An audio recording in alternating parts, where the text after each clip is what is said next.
Ok, chicos, hola. Aquí vamos a hacer el simulacro de química. Eh, Vamos a ir respondiendo como algunas preguntas que me dejaron en el Forms y cualquier cosa. Bueno, para ustedes ahorita les hago un video exclusivo pues de lo que es nomenclatura. Entonces, vamos a ir viendo caso por caso. Entonces, la fórmula molecular lo que nos va a decir es cuánta cantidad de átomos hay en cada compuesto. Entonces, aquí perfectamente sabemos que de carbonos tenemos 24, de hidrógenos tenemos 42, de oxígeno tenemos 6. O sea, esto quiere decir que pues, la estructura va a tener 24 carbonos, 42 hidrógenos y 6 oxígenos. Ahora bien, ¿qué es pues lo relevante? Lo que nos piden, que es la fórmula empírica. Entonces, la fórmula empírica lo que tenemos que hacer es tratar de simplificarlo al máximo. ¿Cuál es mi consejo? Pueden usar números pequeños, sí. Sin embargo, siempre traten de usar los números más altos posibles. ¿Por qué? Porque hay veces donde usamos números pequeños que nos va a dar otra fórmula empírica que tal vez no es. Entonces, ¿cómo sabemos cuál es el número más grande que lo podemos simplificar? Bueno, si vemos acá, tenemos un 24, un 42 y un 6. El 6 pues va a ser el número más grande porque yo no puedo dividir un número más grande que 6, o sea, no puedo dividir entre 7, 8 para arriba, sin que me dé decimal. Y nosotros estamos tratando solo números enteros. Entonces, ¿cuál es la ciencia acá? Tratar de simplificarlo al máximo. Tenemos C24, H24, o 6, digo, H42, perdón. Entonces, que lo podemos dividir entre dos, realmente sí, o sea, si lo dividimos pues entre dos, eh, nos daría en este caso, eh, nos daría 12, nos daría 42 entre 2 sería lo mismo que decir 21 y 3. Ahora bien, podríamos seguir simplificando, por ejemplo, con 3. Sí, entonces, 12 entre 3 sería 4, aquí sería 7 y aquí sería pues 1. Entonces ya podríamos decir que se simplificó. Ahora bien, en un examen, como el tiempo pues es valioso, tratemos de buscar el número más alto. ¿Cómo haríamos esto? Bueno, veamos, para eso pueden usar la calculadora, ¿les acuerdan? Entonces, 24, 42 y 6 podemos ver que son divisibles entre el número más alto, o sea, 6. En este caso, 24 entre 6 es lo mismo que decir C4. ¿Por qué? Porque lo dividimos entre 6. 24 entre 6, 4. Hidrógeno entre 6, 42 entre 6, 7. Oxígeno, 1. 6 entre 6. Listo. Entonces ya pues C7, C4, H7 o 1 sería ya el empírico. Ahora bien, sigamos pues con la otra pregunta. Nada más voy a copiarla. ¿Qué nos decían? Nos daban pues una estructura de Lewis y nos decían que buscáramos la fórmula empírica. Entonces, algo que también me gustaría pues aclarar y lo vemos en este caso, eh, voy a copiarlo acá. Entonces, en este caso, ¿cómo sabemos cuál es el anión y cuál es el catión? Normalmente en las estructuras de Lewis, los que están en el centro normalmente son los que van a hacer el catión y el anión, o sea, los de carga negativa, o sea, es, en pocas palabras, si tal vez estoy hablando en chino, espero que no, podemos poner el que está en el centro a su derecha y el oxígeno a su izquierda. Ahora comenzamos a contar cuántos oxígenos tenemos. 3. ¿Cuántos nitrógenos tenemos? 2. Y ya, eso es pues la fórmula empírica. Algo verdaderamente importante es que si, por ejemplo, si sabemos que tenemos una fórmula molecular como esta, no hay ningún número que se pueda dividir entre 3 y entre 2 al mismo tiempo, entonces la fórmula empírica va a ser O3N2. ¿Por qué? Porque no se puede simplificar más. Caso contrario, por ejemplo, si fuera H2O, perdón.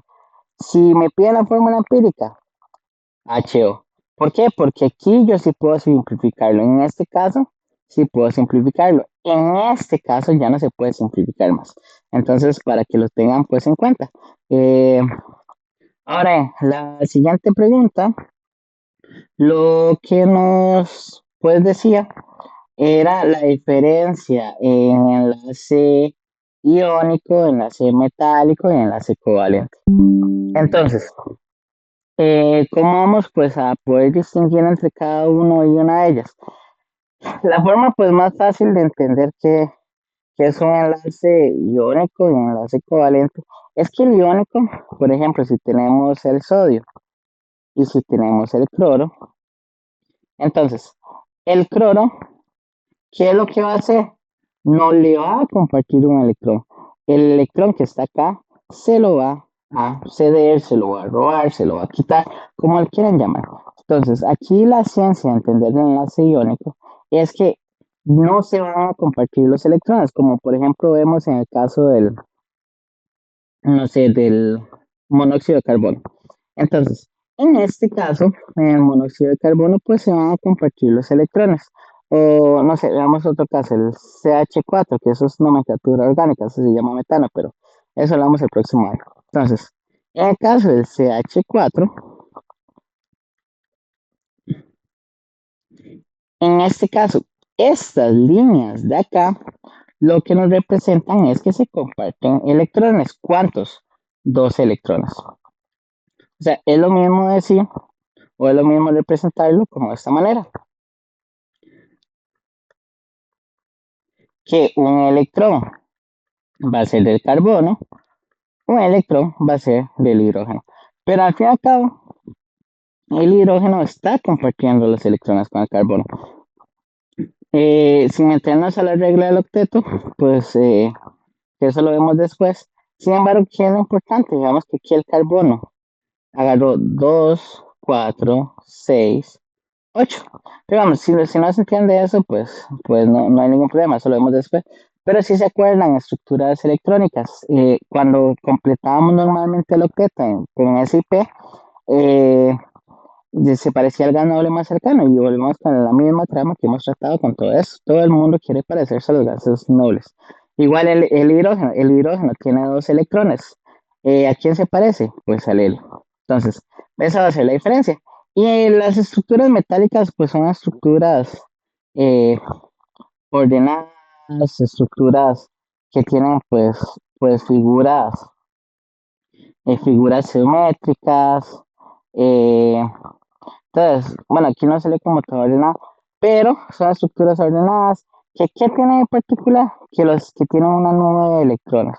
O sea, los electrones no van a estar solo pegados a cada átomo, van a estar, pues, digámoslo así, como si fuera un mar. O sea, ellos van a estar en un mar de electrones en el cual si se pueden mover, o ya sea ganar o perder. Entonces, eso va a ser pues la diferencia entre algo que es covalente, algo que es iónico y algo que es metálico.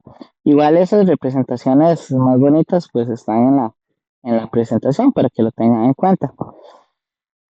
Ahora bien, nomenclatura. Vamos a ir viendo poco a poco. Entonces, eh, si, si vemos acá, tenemos pues un NCl3. Entonces, ¿qué es mi consejo? Que pues tengan una tabla periódica para ir viendo esto. Entonces, ¿cómo sabemos qué estructura agarrar?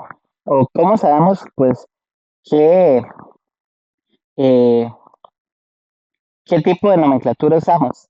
En la mayoría de casos. O sea, o tal vez hago la corrección solo, únicamente, cuando hay dos no metales. O sea, el cloro es un no metal, el nitrógeno es un no metal. Eh, en este caso, pues el nitrógeno tiene, eh,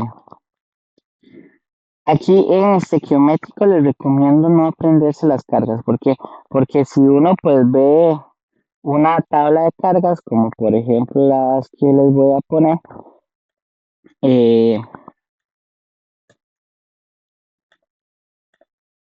Por ejemplo, esta tabla de cargas. Entonces, esta tabla de cargas, si vemos más a detalle, o sea, si la ampliamos un poquito más, vamos a ver que el nitrógeno tiene un montón de cargas.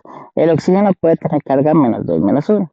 Y así todos los no metales. ¿Cuáles son los no metales? Carbono, nitrógeno, oxígeno, flúor, fósforo, azufre, cloro, selenio, bromo y yodo. Todos los demás son metaloides y aluminio, germanio, antimonio, polonio. Para la izquierda, todos son metales. Ahora bien, eh, pues ¿cuáles metales serían bueno que se aprendan? Eso ya casi se los digo, nada más para estar seguro. Eh, dentro de los metales que les recomiendo que se aprendan es el oro, que pues el oro tiene carga. Si vemos acá, +1 y +3. ¿Cuál otro? El, todo lo que son alcalinos y alcalinoterios. Realmente estos son muy fáciles. ¿Por qué? Porque si vemos la familia de los alcalinos y si vemos la familia de los alcalinoterios, o sea, eh, columna 1 y columna 2, vamos a ver que pues todos tienen la misma carga. Para alcalinos, carga +1. Para alcalinoterios, carga +2. Y listo, pues ya ahí pues quedaría listo. Ahora bien, ¿cuál otro? El aluminio. Entonces el aluminio tiene carga +3 y el hierro, que el hierro lo hemos usado un montón de veces, que el hierro es carga +2, +3. Listo. Pues esos serían pues los elementos o los metales que se tendrían que aprender para el examen. De los aniones poliatómicos, ¿cuáles les recomiendo? Ok, CO3, sería muy bueno aprendérselo. En el caso de ClO3, estos tienen carga -1. OH o hidróxido y también el SO4. Que pues si ustedes ven todos estos aniones poliatómicos van a estar ¿cómo se llama? Todos estos aniones poliatómicos van a estar en el simulacro, que este tiene carga -2. Listo, ya que se aprendan eso, está más que perfecto. Ahora bien, ya haciendo pues toda esta aclaración y todo el tema de cargas y de todo, vamos otra vez con el ejercicio. Entonces, volvemos con NCl3. Aquí realmente no nos importa la carga pues del cation, o sea, el cation va a tener carga +3, el cloro va a tener carga +1. ¿Cómo sabemos eso? Varias cosas. Primero, normalmente el anión va a tener pues en muchos casos la misma carga. O sea, siempre para el stock en específico vamos a asumir que todo esto, bueno, quitando el estato, pero el estato no. O sea, vamos a asumir que pues toda esta columna va a tener carga -1. ¿Por qué? Porque está a un paso de tener la misma cantidad de electrones que un gas noble. Oxígeno, selenio y azufre, -2. Para stock siempre vamos a ir asumiendo eso. ¿Va a haber casos puntuales donde no se puede asumir eso? Pues sí, pero pues no va a estar en el examen, entonces enfoquémonos en lo que se nos evalúa. Nitrógeno, fósforo, carga -3, porque estamos a 1, 2, 3 pasos de tener la misma cantidad de electrones. Y el carbono, -4 o +4, depende del caso. Entonces, ya ahora sabiendo esto y haciendo pues todas estas aclaraciones, vamos a ir viendo los ejercicios del simulacro. Entonces, eh, ¿Qué pues es importante de esta estructura? La cantidad de átomos que tiene. Entonces, realmente esto no nos va a decir mucho comparado pues con el stock. Si, si nos ponen esto, por ejemplo, NCl3, entonces, ¿cómo lo llamaríamos? Tri por el 3 de acá, tricloruro, porque siempre, bueno, sería una aclaración. Este, que es el anión, o sea, que tiene carga negativa, siempre se nombra primero. Y se le pone la terminación uro, dicloruro de nitrógeno. Y pues ya ese sería el nombre.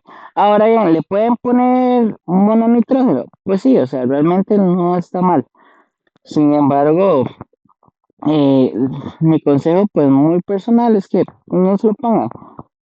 Pero si se le quieren poner, no hay tanto problema, porque, o sea, normativamente se debería poner, pero en la práctica realmente pues casi nadie lo pone. Ahora bien, veamos estos pues dos casos. Eh, el, el AUN y el MgCl. Ahora bien, aquí vamos a repasar un poco. Si ustedes ven, la primera parte de las presentaciones es toda la preparación para nomenclatura. Entonces tenemos AUN. Entonces, eh, realmente llamarlo sería fácil, nitruro. Y algo muy importante, este es metal, este es no metal. Automáticamente asumimos que es nomenclatura stock. Entonces, nitruro de eh, oro. Ahora dijimos pues que el oro era pues bastante importante. Entonces, el oro, o sea, aprenderse la carga. El oro ya vimos que tenía carga +1 o +3, eso lo vimos pues anteriormente. Ahora tenemos que ver cuál es la carga de este oro. O sea, no podemos asumir que como no hay nada, automáticamente es +1. ¿Por qué? Porque ahí vamos viendo cada cosa. Entonces, aquí tenemos un coeficiente 1, aquí tenemos un coeficiente 1. Entonces, si vemos, y voy a hacerlo pues en otro color para que no haya confusión, si vemos acá, pues esta estructura no nos dice, o sea, todo esto en ningún momento nos dice que tiene una carga. Entonces, o sea, ¿cómo se vería pues esta carga si nos dijera acá que todo esto sería como -1? Como los aniones poliatómicos, o por ejemplo, o si cerrara acá y nos dijera que la carga sería pues -2. Ya ese sería un anión poliatómico. Sin embargo, pues como no nos dicen que tiene carga, ¿qué es lo que vamos a asumir? Que esto es igual a 0. Entonces, ¿el nitrógeno qué carga tiene? -3. Ahora bien, habían casos donde ustedes me preguntaban, profe, pero es que usted multiplicaba y luego dividía. En este caso es muy fácil porque 1 por -3, pues es -3. Entonces yo tengo que buscar un número que al sumarle a -3 me dé 0. Entonces, en este caso, ¿cuál sería pues la respuesta más fácil? +3. Y este +3 lo dividíamos entre el coeficiente, entre su índice, pero 3 dividido entre 1, pues es +3. Entonces, ¿cuál es la carga del oro? Este +3. ¿Y cómo lo ponemos? Nitruro de oro, ¿qué? 3, pero con números romanos. Entonces, nitruro de oro 3, y listo, ya quedaría pues el nombre.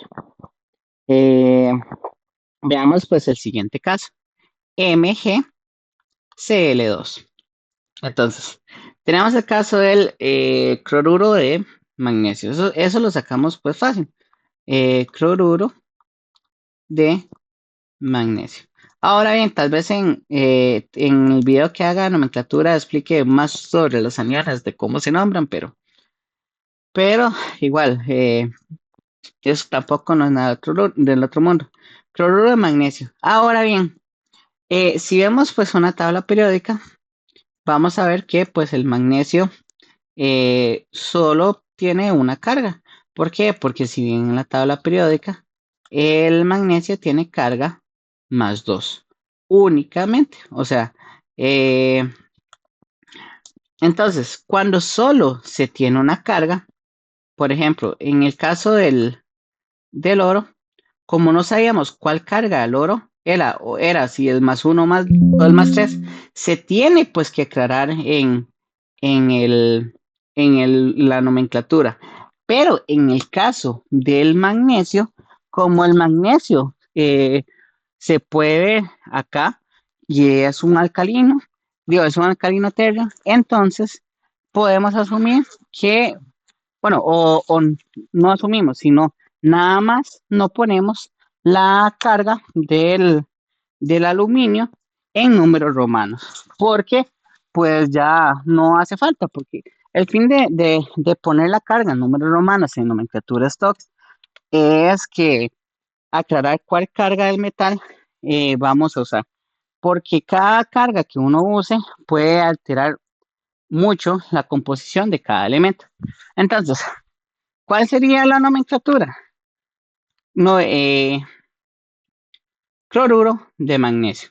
Simple. Y eso pues es lo que sale en las reglas de stock. Entonces, ya con eso, ya terminamos la nomenclatura del cloruro de magnesio. ¿Qué pues sería lo que... Bueno, sigamos con la práctica. Ahora bien, eh, tenemos pues otros dos grupos, otros tipos de nomenclatura. Por ejemplo, tenemos el hidrácido y tenemos la sal ternaria. Entonces, vamos a ir viendo caso por caso. OH pues es un anión poliatómico, se llama hidróxido. Entonces, ¿cómo llamamos a este compuesto ternario, terciario o a esta sal terciaria? Ponemos el nombre del anión poliatómico, lo mismo que hemos trabajado con las veces pasadas. Esto es un anión poliatómico. Entonces, en vez de llamarle, por ejemplo, como lo hacíamos con los no metales, cloruro, bromuro, cada anión poliatómico tiene su propio nombre y eso fue los que escribí al principio de cuáles se tienen que aprender. Entonces, la forma fácil de nombrarla es hidróxido de hierro. Ahora bien, cualquier caso donde no sean dos no metales, tiene que usar nomenclatura stock, excepto el hidrácido de ahí abajo. Pero, ¿cómo sabemos realmente cuál es la carga? O sea, Fe o H. Tenemos dos opciones, o H3, perdón. Tenemos dos opciones. La primera opción, y esta pues se tienen que saber las cargas, que incluso se las puse al principio. Entonces, OH tiene carga -1. Entonces hacíamos pues lo mismo. 3 por -1, -3. Y si vemos, pues la estructura nos dice que tiene una carga, entonces lo igualamos a 0. Entonces, ¿cuál número yo le sumo a -3 para que me dé 0? Pues +3. Entonces, ¿cuál va a ser la carga del hierro? +3. Simple. Porque digamos, aquí había 1, entonces 3 dividido entre 1 nos va a dar +3. Entonces, la carga del hierro es, pues, +3. Eso es lo más fácil. Entonces, hidróxido de hierro, 3. Listo. Ya con eso quedamos y ya con eso pues lo podemos nombrar. Y eso sería pues todo. En el caso de abajo, vemos que es H2S. Si solo lo darían de esta manera, H2S, automáticamente diríamos que es sulfuro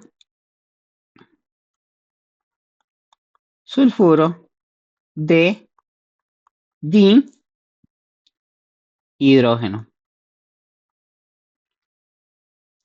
Ahí vi que a veces ponían bi, pero no es bi, es di. Ahora bien, si nos dicen H2S acuoso, o sea, este acuoso pues significa que pues está disuelto en agua y tiene un hidrógeno de primero, o sea, tiene el hidrógeno acá. ¿Cómo pues sabemos eso? Porque es una estructura básica. Tenemos en hidráceos tenemos el hidrógeno, tenemos en este espacio el no metal, ya sea, pues, sea cloro, sea flúor, sea lo que sea, y tenemos la aclaración que está en estado acuoso.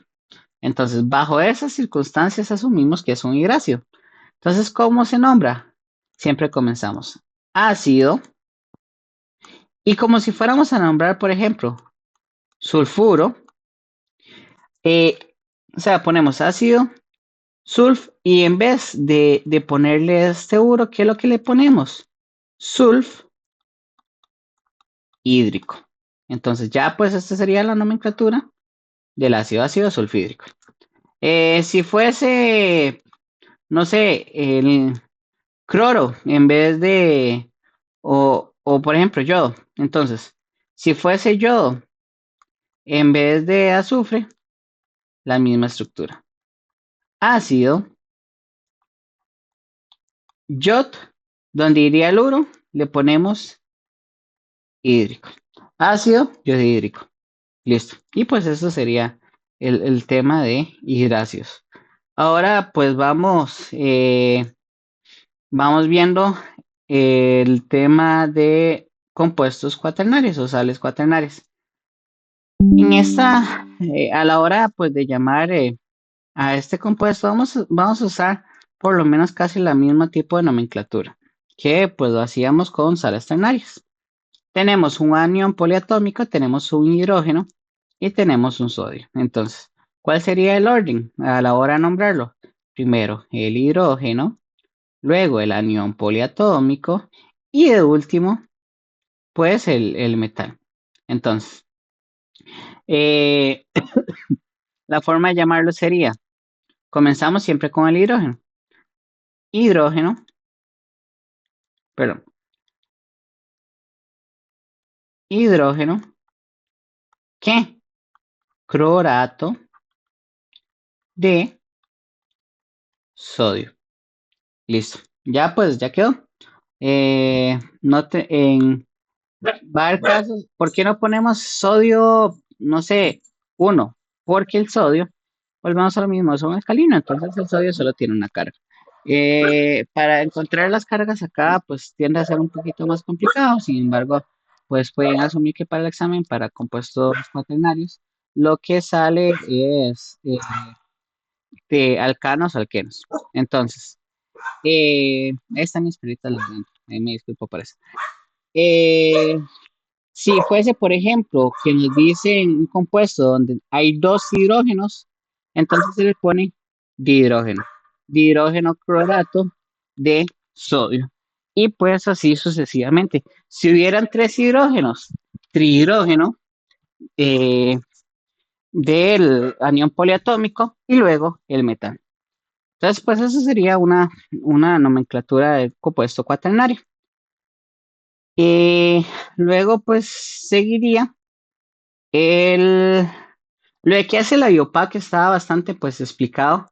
eh, y les recomiendo así con todo mi ser que pues se lean esa parte de la IOPAC en la presentación. Eh, si veamos todos estos casos. Entonces, en estos casos realmente no nos están pidiendo el nombre, pero igual vamos a ir repasando los nombres, porque igual pues es bueno. Entonces, ¿cuál es el tipo de nomenclatura que utilizaríamos para, para este ejemplo?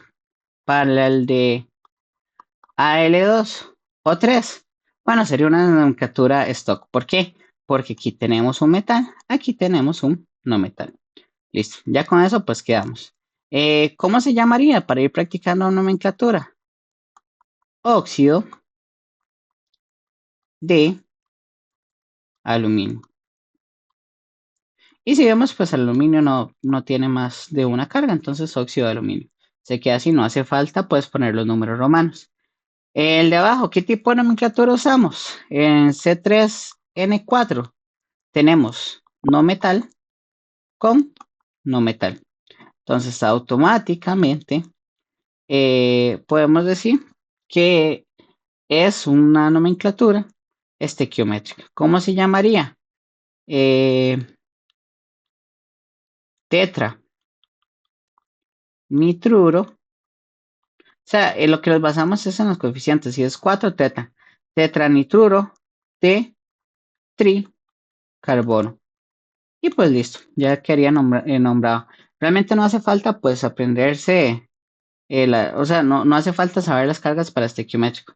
Ahora bien, el R, B, S o 3 nos dicen cuál es el grupo de la nomenclatura inorgánica. Realmente ahora pues analizándolo hay dos grupos. Puede ser una sal ternaria. ¿Por qué? Porque tenemos un elemento, dos, tres. Sería una sal ternaria. O incluso si agarráramos solo esto, también podría ser un oxácido. Perdón, un oxácido no, perdón, un oxianión. O sea que los oxianiones eran pues los casos que veíamos que era un, uno metal con un oxígeno y una cierta cantidad de electrones. O sea, y con una carga X. Entonces, en esos teníamos el clorato, el sulfato, el hidróxido, el carbonato, el bicarbonato. O sea, teníamos todos esos oxígenos. Apenas en nada más, pues los que les dije al principio. Y entonces, ya creo que ya vamos pues terminando el simulacro. Nos dicen dos características de los metales. Eso búsquenlo en la presentación. Entonces, en la presentación, ¿qué es lo que les recomiendo? Busquen características de los metales y en los compuestos iónicos. Luego nos dicen cuál es la diferencia entre un enlace simple, doble o triple. Entonces, vamos a ir viendo pues ese caso. En la diferencia, pues, primordial realmente va a ser la cantidad de electrones que se forman. Entre mayor cantidad de electrones compartidos, pues también mayor es la fuerza de atracción. Ahora bien, veamos un caso, pues, simple. En el caso, no sé, igual, volvamos con el metano. Entonces, o tal vez el agua, para variar un poco. Entonces, hacemos el caso del agua. Eh, en el caso del agua, o H2O, la forma de representarlo es oxígeno y hidrógeno. Entonces, estos enlaces simples, ¿qué es lo que están haciendo? Compartiendo dos electrones con el hidrógeno. Entonces, estos dos electrones le pertenecen tanto al oxígeno como al hidrógeno. Entonces, eso va a ser pues un enlace simple. Si vemos un enlace doble, por ejemplo, el caso del hidrógeno, este enlace doble se están compartiendo no solo dos, se están compartiendo dos pares, o sea, cuatro electrones y eso pues sería la diferencia. Lo podemos ver de manera muy visual, o sea, eso no pues no tiene mucha, o no es muy complicado, pero pues sí es bueno ir viendo la cantidad de electrones que se comparten. En el caso de uno triple, entonces en uno triple se comparten tres pares. Y listo, pues eso pues sería la gran diferencia, la cantidad de electrones que se comparten. En esa figura, si podemos ver, tenemos sodio, tenemos cloro y tenemos como una representación de un electrón que salta del sodio al cloro. Entonces, automáticamente decimos que esto es una representación de un compuesto iónico. Ahora, ¿en cómo representaríamos un covalente? Cualquier estructura de estas estructuras de Lewis. Y el metálico, pues, tienen estructuras ahí de referencia en lo que es la presentación. Ahora bien, eh, los,